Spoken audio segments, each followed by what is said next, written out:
The reason why a lot of us don't have wealth is because we want to stunt from day one. It don't work like that. Wealth creation happens over time.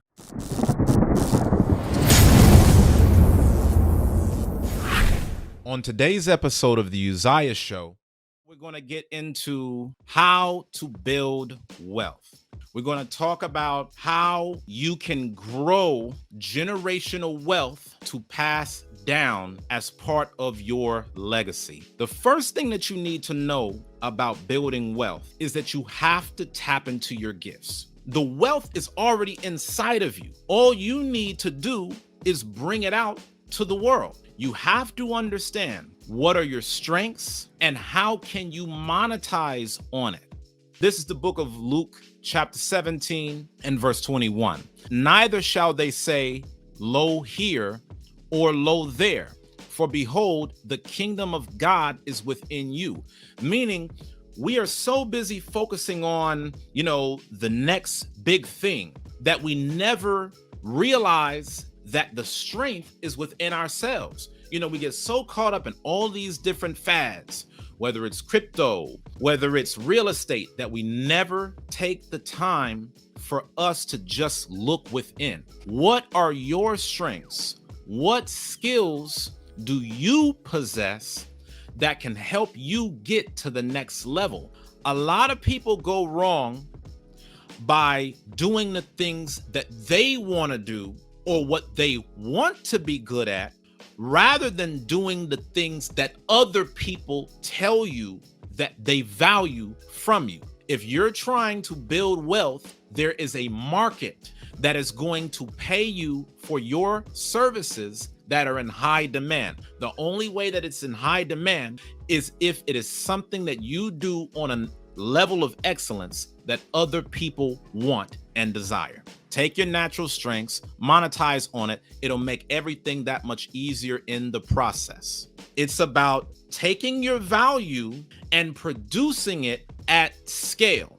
So I'll give an example. When I was working in corporate America as an IT project manager, I was working at a fixed salary. In that position, I wasn't making full use of my gifts, and I was not able to control my own income. But now, when I'm running my own business, I can take full use of all of my gifts and I can turn it into a product that I can sell at unlimited units. This is an example of me taking my natural strengths and putting it out into the world where I can achieve unlimited potential. The second thing that you have to do in order to build wealth is understand the math behind your wealth equation. One of my mentors told me about 10 years ago, it's not magic, it's math.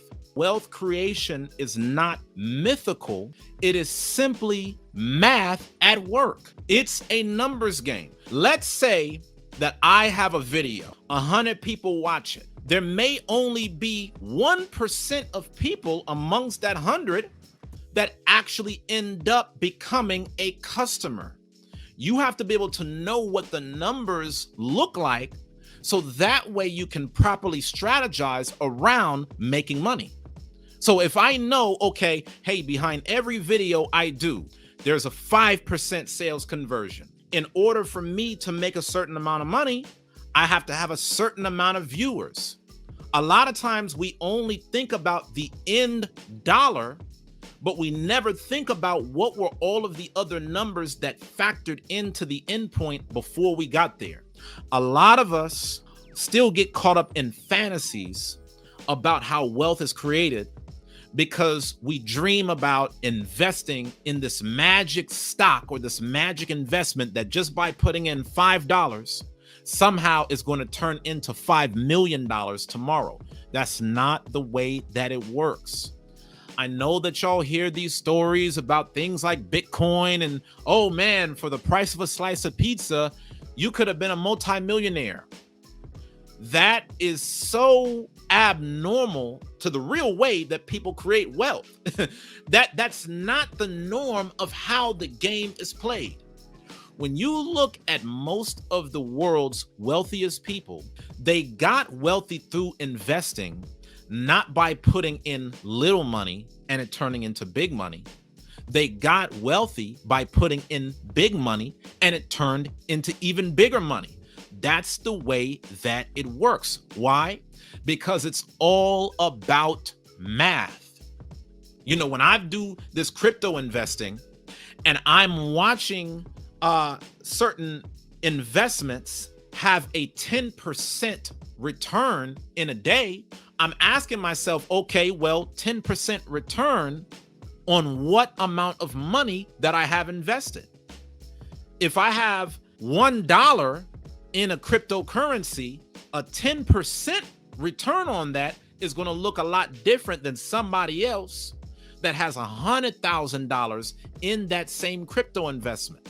There are stories of people that took little bits of money here and there, and through compound interest, it turned into a large fortune over time. But that's an anomaly. That is not practical for most people's behavior. I'm trying to show you what is practical for the average person to do. And if you're going to reach a certain dollar amount, you have to understand the math. The third thing that you really need to focus on is investing in assets and not liabilities. These include things like stocks, bonds, real estate, cryptocurrency, business, most importantly, yourself. You have to be very clear about what assets are and not liabilities, so that way your dollar can go in the right place. When we talk about an asset is things that make you money over time. When we talk about liabilities, we're talking about things that takes money out of your pocket. These are things that depreciate over time. I like to invest in real estate because I like to invest in homes that appreciate. When I buy a property, I'm already projecting what the future amount of this property will be over time. So to give you a real example, in 2014, I bought a duplex in North Austin for $200,000. From then until now, it has almost tripled in terms of value. The housing market is crazy right now. And before, things started changing the way that it did, it was at that 3x amount. But even still right now, it's right there at that 3x threshold. So I'm projecting into the future about when I put my dollar here today, what will this be worth for me tomorrow? And even right there, if I'm buying a $200,000 property and that property is flirting with $600,000 market value, then I'm already on the road to wealth just by that one asset. And by me getting into that asset when it was much cheaper, I'm in a good position to grow along with it. But even with that, y'all, I don't just look at that one asset and say, oh, I made it now. I still got my business. I still invest in stocks, index funds, cryptocurrencies, bonds. You have to be able to diversify your assets, because what happens when any one market goes under in time? A lot of y'all get so caught up in buying a house that stops you from being able to invest in assets. Buying a home is the largest purchase that most adults are ever going to make. If you are not making money from the home, but you're putting money into the home, then more often than not, your home becomes a liability. See, the only mortgage that I have right now is the mortgage that I took out for an investment property. The only reason why I took out debt is because I have a tenant that is paying me to live here every single month. I take those funds and put it towards the mortgage. That's the only reason why. You got to ask yourself, why are you taking out debt? To buy new shoes, to buy new clothes, to buy a new phone? The only time that you should even think about taking out a debt is if it is towards something that is providing you with a financial return. For some of you, that may be business, real estate, going to college, actually getting a degree in a lucrative trade that's in high demand. If you take out debt towards those things, okay, then maybe that will help to get you somewhere further. But a lot of times, man, we be taking out debt, swiping these credit cards, and it don't have nothing to do with wealth creation. And I'm telling y'all this right now, a surefire way to make sure that you never create wealth is to be in debt. The fourth thing that you really need to be up on is you have to let time run its course. A lot of people are looking for instant results. You want to start something today and instantly make a killing overnight. It doesn't work that way.